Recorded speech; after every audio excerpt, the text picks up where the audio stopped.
Plus Sports and Plus TV Africa. And finally, Senegal make it happen, Mukayo. Wow. Yes, and I think as we're going to see, the Senegalese people have every There was a reason. public okay, there's a public holiday today. Yes, a public holiday which is Yesterday well and today. deserved for the nature of the celebration that needs to happen in that country.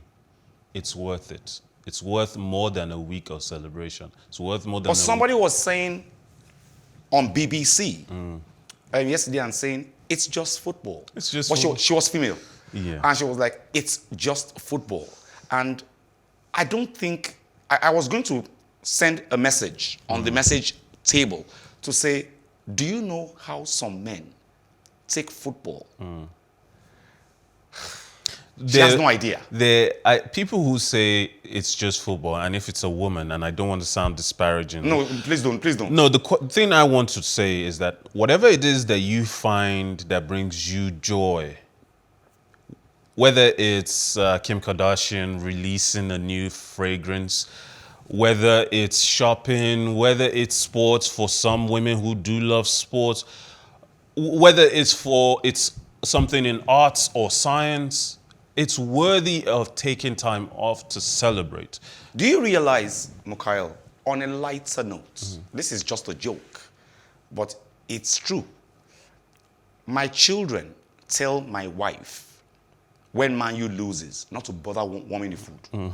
I'm not going to eat now. So what's the point in warming the food when the person that's going to come home is not going to eat it? That's how men take sports. But on the other side, Aliou Cissé was almost in the semi-finals, first African nation to reach semi-finals in the World Cup ever. Cissé was part of that. And it took him 9 years to get Senegal here. Patience, consistency. Yes. We say it all the time. The foundations... Stephen Keshi was not dead before we sacked him. The foundations we laid down are the things that upon which the future of our football will be built on. And unfortunately, in the last few years, and particularly under this administration, Amaju Pinnick, it seems to me like whatever foundations existed, the crumbling remains of it from the 90s, under this administration is completely gone. And there is no anticipation of how to rebuild, no long-term 10-year plan on how to get us to a level that, because right now it is not acceptable for Nigeria to still only be competing on the continent as a giant of Africa. We need to be doing better because the football in Europe, football in the Middle East, football in Asia is growing, and they are taking, especially in Asia, especially in the Middle East, they are stamping down on, they are drilling down on the templates set by the Europeans. With due respect, the reason why I try not to overly criticize Amaju Pinnick is because personally, he doesn't like me. Personally, I don't like him either. You know, but the truth be said, Amaju is much more busier, if I can use that word, with looking for a job in FIFA than getting the job done in Nigeria. He's a noisemaker. And you see, the good thing about noisemakers is when you make so much noise, you don't want to fail. But since you when, don't want to criticize. Since when is the effort put into doing the job that you are in a bad thing, in anticipating that its positive outcome will reflect well on but this you guy for you doesn't, to get the he next doesn't job? want to be criticized. He doesn't want to be talked to. He doesn't want to be advised. And he's quick to shout at you. I don't have any personal animosity against him. As a person, I don't know what he is outside of the job. But my responsibility as a journalist is to hold the office to task on its failures and to celebrate its successes. What he has done with the Moshood Abiola Stadium, bringing in the initiative to adopt a stadium. That was the sports minister. Really. That was the sports minister. That was not even Amaju Pinnick. But he still works under the system, and he must push that vision. He must have been involved in some meetings. Yes. But the sports minister said, a few weeks before he was named sports minister. He's a journalist, you know, and before he was named, he said he knows the government don't have any money to work on these stadiums and that he's going to have to beg people, and he did. He reached out to people he felt were Nigerians and sports lovers, Dangote, Baba Jebu, and they've done it. Yes. Baba Jebu is almost done with Surrey National Stadium, almost done. Dangote was done like forever. You know. But this shifts us from Senegal. Congratulations, Senegal. This is fantastic. And this goes to we're looking towards the World Cup now. This goes to the fact that somebody's listening to us, not just us on the show, other sports programs across Nigeria. Augustine Eguavoen has been told to stay. We heard he was leaving one time. We heard he had left. We heard he said he wasn't. We've heard different stories. Yes. You know, but finally, the Nigerian government say Eguavoen will stay, will take us to go against Ghana, home and away, and Emmanuel Amunike, who is another coach of repute in Nigeria, will be seconding Eguavoen. And Yobo has been taken down the pecking order. He's now third on the list. But Aloy Agu still stays as a goalkeeping coach. Yeah. Now, good thing, Eguavoen is going to be there, but let's on the other side. What has Aloy Agu been doing? The days of Peter Rufai, the days of Aloy Agu himself, the days of other goalkeepers we've had in the past, Joseph Dosu and the rest of them, is gone. What's Aloy Agu doing? He can't find goalkeepers. I can't speak to the technical aspect of what it means to be a goalkeeping coach because it's such a specified area of sports, of football, of football. And obviously, our goalkeepers aren't on the level of the goalkeepers of our past glories days. But the simple thing that any administration needs to do is, with regularity, assess the development of the positions, the output of the work that these coaches are doing in whatever positions they're filling.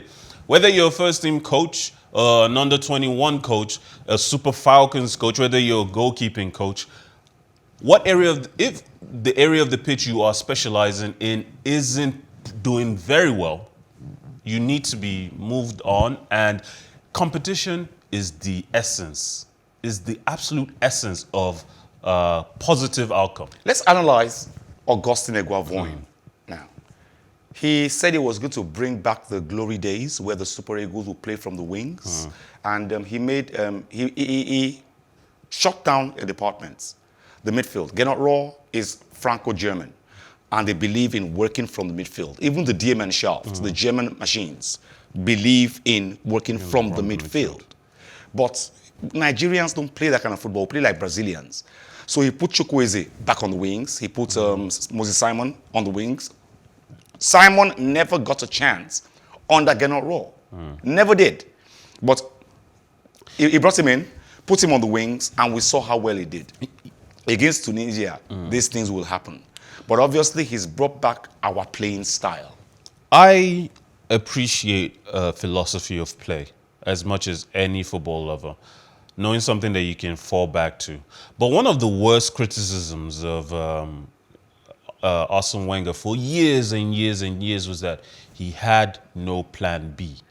And that would be the worst thing Eguavoen can do, to set up our team to go out and play the exact same way every time against every single opponent, regardless of their tactical nuances. And we need to ensure that, he needs to ensure that at all times, he is flexible with his tactics, his tactical approach. He's willing to learn from mistakes. The Tunisia match, for example, he needs to realize that we were completely outplayed by a much more technical team. Exactly. How do you get a team of athletes, footballers, who most of whom ply their trade in Europe? But how do you give what you don't have? But a lot of these players are playing in highly technical leagues around the world. They themselves demonstrate a lot of technique. And you compared our players to Brazilians. Brazilians are known for individual technique. And in recent years, you've seen how they've shifted from less flamboyancy to more cohesive team play. True. And that has, I would say, brought them closer to revisiting those glory days of 2002 when they won their Nigeria last playing World from Cup. the midfield. I saw them play friendly against Ukraine under Andriy Shevchenko. I saw them play against Brazil. Neymar cried off the field. The match ended 1-1, 1-1. They played very well. Yes. Pep Guardiola has jokingly said he will win another 251 titles after being honored at the FWA Northern Managers Awards. The Man City boss was recognized for leading his side to the Premier League title in 2021, City's third title in 4 years. Guardiola was unable to attend the awards dinner because of COVID restrictions, but sent a pre-recorded message thanking the Northwestern Football Writers Association. The Spanish coach also promised to win this managerial award next season. Ladies and gentlemen, here Pep, I would say thank you so much for the Northwestern Football Writers Association for this award. I'm sorry again. And unfortunately I cannot be there here Sunday night because for the COVID restrictions still we had yesterday one case for the COVID for the guys. And to protect myself and the team, it's better in this case not to be there, but I assure you we're going to win until the end of the season 251 titles, and like this I'm going to win again this award, and next season I promise you with a perfect suit and elegant I will join you and we'll spend time with all of you with a good glass of wine or champagne. It's up to you. Enjoy the evening. Congratulations for all the winners, and hopefully you can spend a lovely evening. Bye bye. He reminds you of Jose Mourinho, boastful. He wants to win 251 awards. Well. But he's a fantastic coach. Yes. And you see, sometimes, I had a boss a long time ago who used to say that when you know your job, you seem to be arrogant. Because you know your job, Yes. you seem arrogant. Yeah. He seems arrogant, but he knows his job, really. You know, the truth is, for you to be the best, for you to aspire for the best, for you to demand the very best of you, and to look around you and accept that everyone else is mediocre, and you're not willing to settle for that. It takes some level of arrogance. We'll see it in the likes of Ronaldo, Messi, the Ronaldinhos, the Ronaldo de Lima, the Shevchenkos. For you to take a ball in midfield, ignore your other midfielders, ignore your other strikers, run headlong towards the post as though you were going to score, as though you were going to make something happen all by yourself. It takes a certain level of arrogance. Whether or not he's arrogant, I don't know for sure. The kind of overt arrogance where he believes he is the greatest thing God ever made. That is for him and his God. But one thing I will say is that if he returns to Barcelona, and a day will likely come that he does, he might win just that 51 on top of that 200 titles. Okay. Finally, we've seen her in the open. She's now in public glare.